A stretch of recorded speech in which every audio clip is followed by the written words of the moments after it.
फिर आता है हमारा तीसरा बिजनेस, ठीक है, व्यवसाय। You must have heard about Tata companies. आप टाटा कंपनी के बारे में जरूर सुने होंगे। अगर नहीं सुने हैं तो मैं बता दे रहा हूं, भारत का बहुत ही बड़ा कंपनी है, वो टॉप 5 कंपनीज में आता है, ठीक है।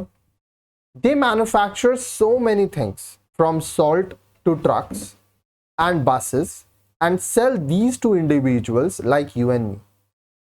टाटा कंपनी बहुत तरह के चीज़ों को बनाता है, उसका मैन्युफैक्चरर है, निर्माता है। जैसे नमक बनाता है, हम लोग घर में टाटा सॉल्ट बहुत लोग यूज़ करते हैं, इसका आप एडवर्टीजमेंट भी देखे होंगे। टाटा कंपनी ट्रक भी बनाता है, बसेस भी बनाता है, और वो लोगों को बेचता है, आपके और हमारे जैसे, ठीक है।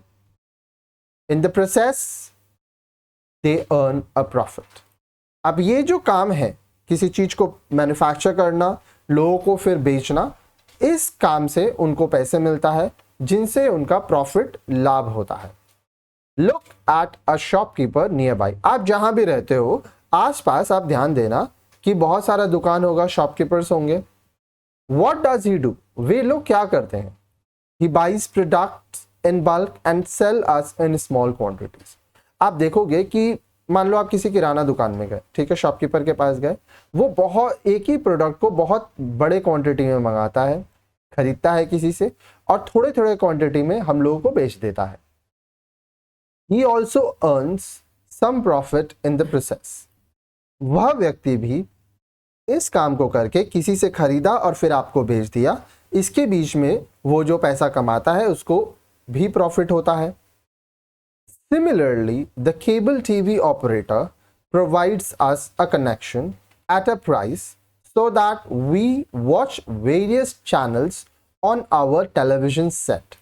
इसी तरह से हम लोग घर में टीवी है, हमारे पास टेलीविज़न में हम लोग बहुत सारे चैनल्स देखते हैं, उसको एंजॉय करते हैं। ये हमारे पास कैसे आता है? कोई केबल टीवी ऑपरेटर होता है, वो हम लोग को कनेक्शन देता है, हम लोग उनको पैसा देते हैं, ठीक है, और हम लोग चैनल्स देख पाते हैं। In this process the cable TV operator earns a profit. अब ये जो काम पूरा हो रहा है, इससे केबल टीवी ऑपरेटर जो है वो लाभ कमाता है, प्रॉफिट कमाता है। All of them are said to be engaged in business and are called businessmen. ये सभी लोग माने जाते हैं, ये क्या कर रहे हैं? ये व्यवसाय कर रहे हैं, बिजनेस कर रहे हैं, ठीक है, और इन्हें बिजनेसमैन कहा जाता है, व्यवसायी कहा जाता है। They all perform their activities regularly to earn profit. हर एक बिजनेसमैन अपने काम को रेगुलरली करता है ताकि वह लाभ कमा सके, पैसा कमा सके। Thus, the term business refers to human activities which involve production or exchange of goods and services regularly with the object of earning profit. इसलिए हम लोग जो टर्म है बिजनेस, व्यवसाय, इसको हम लोग कह सकते हैं कि वह ह्यूमन एक्टिविटी, मानवीय क्रिया, जिसमें किसी प्रोडक्ट को, गुड्स या सर्विस को, देखो प्रोडक्ट को बनाया जाता है, प्रोडक्शन किया जाता है, मैन्युफैक्चर किया जाता है, या सर्विस लिया दिया जाता है, ठीक है, ताकि लाभ हो सके, उसको हम लोग बिजनेस कहते हैं। Business may be defined as an economic activity involving regular production और purchase of goods and services for sale, transfer and exchange with the objective of earning profit. तो बिजनेस को हम लोग क्या कह सकते हैं? व्यवसाय को कोई भी आर्थिक क्रिया जिसमें हम लोग रेगुलरली प्रोडक्शन हो रहा है, गुड्स और सर्विस को खरीदा जा रहा है, बेचा जा रहा है, ट्रांसफर किया जा रहा है, लेन देन हो रहा है। क्यों? क्योंकि पैसा कमाना है, लाभ कमाना है, ठीक है। उद्देश्य बिजनेस का क्या होता है? प्रॉफिट कमाना, लाभ कमाना। We find people like mill owners, transporters, bankers, traders, tailors, taxi operators, etc. doing business. अब देखिए, हम लोग देखते हैं बहुत सारे मिल के ओनर्स होते हैं, ट्रांसपोर्टर्स होते हैं, बैंकर्स होते हैं, ठीक है, व्यापारी होते हैं, ट्रेडर्स होते हैं, बहुत दर्जी होते हैं, टैक्सी, आप लोग अपना टैक्सी खुद चलाते हैं, ठीक है, तरह तरह के व्यवसाय करते हैं, ठीक है। All of them are engaged in an activity of manufacturing और ट्रेडिंग, बाइंग एंड सेलिंग और प्रोवाइडिंग सम सर्विस। ये जितने भी हैं ये सभी या तो सामान बना रहे हैं फिर बेच रहे हैं, या तो किसी और से सामान खरीद के किसी और को बेच रहे हैं, या किसी को सर्विस दे रहे हैं, सेवाएं दे रहे हैं, ठीक है, लेकिन वो किसी के यहाँ जॉब नहीं कर रहे हैं, ठीक है। तो ये सभी जो हैं ये बिजनेस कर रहे हैं। They have invested their money, borne the risk involved and worked for earning some profit। Business में लोग अपना पैसा निवेश करते हैं, इन्वेस्ट करते हैं, जितना भी जोखिम है, रिस्क है, वो उठाते हैं, उसके बदले में उन्हें लाभ होता है। बिजनेस में कितना आप कमाओगे ये निश्चित नहीं है, हो सकता है बहुत ज़्यादा कमाओ, हो सकता है बहुत कम कमाओ, हो सकता है कि आपका बिजनेस बंद हो जाए, आपका पूरा नुकसान भी हो जाए, ठीक है। Thus, the main characteristics of business are, तो व्यवसाय के मुख्य जो विशेषताएं हैं वो क्या हैं? It is an occupation where a person is engaged in manufacturing or buying and selling of goods and services. The goods may be consumer good or capital goods. Similarly, the services may be in the form of transportation, banking, insurance, etc. अब देखिए, कोई भी व्यवसाय, जब हम लोग कोई काम कर रहे हैं जहाँ पर चीज़ों को मैन्युफैक्चर किया जा रहा है, खरीदा जा रहा है, बेचा जा रहा है, ठीक है, गुड्स और सर्विसेज को, इसको हम लोग बिजनेस कहते हैं। तो ये चीज़ आपको ध्यान देना हो, अगर प्रोडक्ट कोई निर्माता है, कोई प्रोडक्ट बना रहा है, मैन्युफैक्चर कर रहा है, कोई गुड्स एंड सर्विस है जिसको खरीदा जा रहा है, बेचा जा रहा है, तो ये सभी बिजनेस है। अब जो गुड्स है वो कंज्यूमर गुड भी हो सकते हैं, कैपिटल गुड्स भी हो सकते हैं, ठीक है, इसके बारे में हम लोग आगे पढ़ेंगे। इसी तरह से जो सर्विस है, जैसे ट्रांसपोर्टेशन हो गया, बैंकिंग हो गया, इंश्योरेंस हो गया, ये सब है, सबके बारे में हम लोग एक एक करके डिटेल में आगे के वीडियोस में पढ़ेंगे।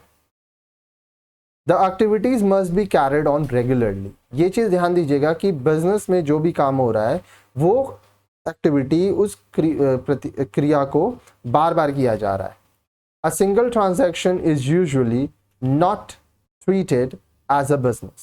अब एक बार लेन देन हुआ, ठीक है, एक बार कोई ट्रांजैक्शन हुआ, तो उसको हम लोग व्यवसाय, बिजनेस नहीं कह सकते। For example, if a person sells his old car at a profit, it is not treated as a business activity. उदाहरण के लिए, यदि कोई व्यक्ति अपने पुराने गाड़ी को बेच रहा है और कुछ कमाया, उससे उसको कुछ लाभ हुआ, तो ये बिजनेस नहीं हुआ, क्योंकि वो अपना गाड़ी एक बार बेच रहा है। However, if he is engaged in the activity of buying old cars and selling them on a regular basis, he shall be treated as engaged in business activity। अब देखिए, जब खुद का गाड़ी बेच के प्रॉफिट कमाया, लाभ कमाया, तो उसको हम लोग बिजनेस नहीं कहेंगे, क्योंकि ये बार बार नहीं हुआ। लेकिन अगर वही व्यक्ति रेगुलरली लोगों से पुराना गाड़ी खरीद रहा है और फिर उसको बेच रहा है, तो इसको हम लोग एक बिजनेस एक्टिविटी मानेंगे। The sole objective of business is to earn profit. It is essential for the survival of business. Of course, it is through provision of some goods और सम सर्विसेज। कोई भी व्यवसाय हो, ठीक है, उसका जो उद्देश्य होता है वो होता है कि उसको प्रॉफिट कमाना है, लाभ कमाना है। अगर एक बिजनेस को सर्वाइव करना है, मार्केट में काम करते रहना है, बाजार में टिके रहना है, तो उसको प्रॉफिट कमाना ज़रूरी है। और ये वो कैसे कर सकता है? या तो वो गुड्स का लेन देन करे, या किसी को सर्विस दे, सेवाओं का लेन देन हो, ठीक है। Okay, every business requires some investment in cash or kind or in both, ठीक है। It is usually provided by the owner or is borrowed by him at his own risk। हर एक business में, चाहे कोई भी बिजनेस हो, ठीक है, छोटा से छोटा और बड़ा से बड़ा बिजनेस में इन्वेस्टमेंट लगता है, पूंजी लगता है। अब या तो ये कैश में हो सकता है, नगद हो सकता है, या तो काइंड में हो सकता है, आप कोई सामान इन्वेस्ट कर रहे हो, ठीक है, या दोनों हो सकता है, ठीक है। अब इसका एक एग्जाम्पल लेते हैं। मान लो आपको एक कंप्यूटर का दुकान खोलना है। अब ये दुकान आप कैसे खोलोगे? आपको कुछ पूंजी चाहिए, कैश, ताकि आप सामान खरीद सको, बेच सको। ठीक है। अब कोई है आपका पार्टनर, वो उसके पास कुछ कंप्यूटर्स था, प्रिंटर्स था, वो आपको दे दिया, वो भी एक तरह का इन्वेस्टमेंट है। तो हर एक तरह का इन्वेस्टमेंट होता है, कैश भी होता है, काइंड भी होता है, दोनों तरह का भी होता है। अब आम तौर पर जब व्यवसाय होता है तो जो मालिक है वो इन्वेस्टमेंट करता है, या वो अपने रिस्क पे किसी से पैसा उधार लेके उस बिजनेस में लगाता है। The earnings are always uncertain because the future is unpredictable and a businessman has no control over certain factors that affect his earning. Thus, every business involves an element of risk, and the same is borne by the businessman, the owner. अब एक business में, एक व्यवसाय में आप कितना कमाओगे ये अनिश्चित है, अनसर्टेन है, क्योंकि भविष्य में क्या होगा ये कोई नहीं जानता है। आपने सुना होगा कि पूरे विश्व में कोरोना नामक एक बीमारी आई थी। बहुत सारे लोग बिजनेस स्टार्ट किए, ठीक है। इवन हमारे साथ भी ये चीज हुआ। 1 फरवरी 2020 हम लोग एक नया बिजनेस चालू किए थे। 23 मार्च 2020 पूरे देश में लॉकडाउन लगा दिया गया।